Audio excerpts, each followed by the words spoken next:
Another Disney story? Mater, Private Eye. The sun was shining brightly in Radiator Springs. Lightning McQueen drove up to the gas station. "Can I get some air?" he called. "My tyres are going flat." Just then, Mater popped up, as if out of nowhere. "Flat tyres, you say? I thought I'd done solved that crime." "What?" asked Lightning, confused.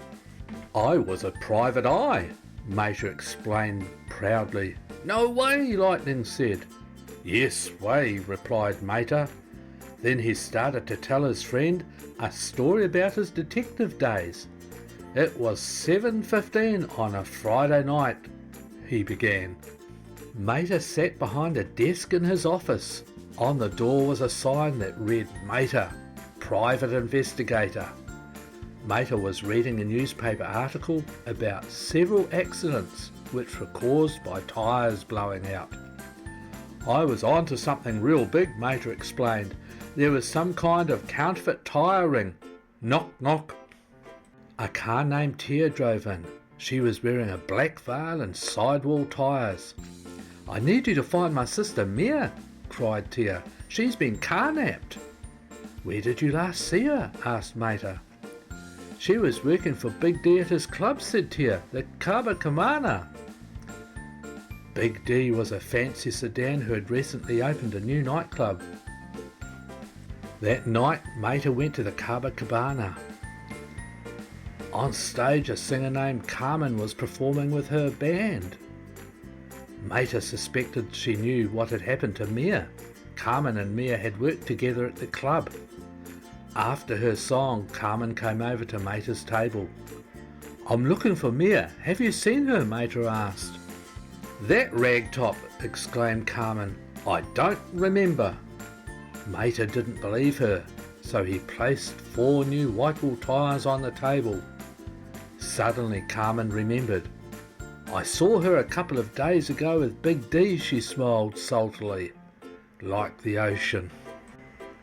Before Mater could ask any more questions, 2 mean forklifts named Clyde and Claude threw him out of the club. They dragged him into a back alley. "You know what happens to guys who shine their headlights in wrong places?"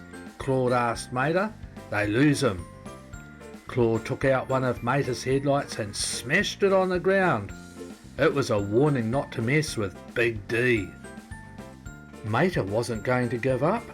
Luckily, a friendly garbage truck gave Mater a clue that led him to the docks. Then he saw Mia on the deck of a huge cargo boat. She was wearing a cement boot to prevent her from escaping. Mater hid inside a crate and tried to sneak onto the boat to rescue her. At that moment, the crate lifted up. Mater had been spotted.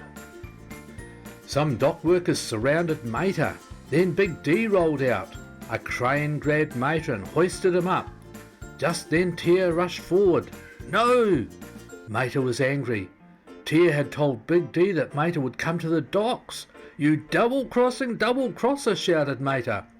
Tia explained that it was the only way to save her sister. "Well, you always did the right thing, just the wrong way," Mater said, as the crane pulled him over the water. Back in Radiator Springs, Lightning was on the edge of his bumper. "What did you do?" he asked. Mater laughed aloud. "Like you don't know? Lieutenant Lightning McQueen?" Then Mater continued telling his tale, except this time his friend was in the story too. Police Lieutenant Lightning McQueen drove onto the docks with a group of squad cars. "Looks like we finally caught you, Big D," he said. "Get him!" a dock worker shouted. The workers pushed barrels down the boat ramp to keep the police away. Meanwhile, Tia was trying to rescue Mater.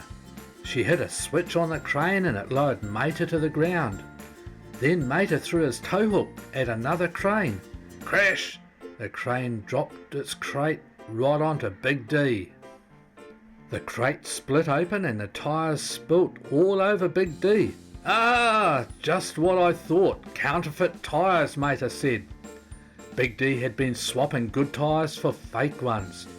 It was his fault there had been so many car accidents lately. Now that Mater had uncovered Big D's scam, the police stepped in. "You led us right to him, Mater," Lightning announced gratefully. "Take him away, boys." Lightning's men surrounded Big D and led him off the docks towards the police station. Tia rolled up next to Mater.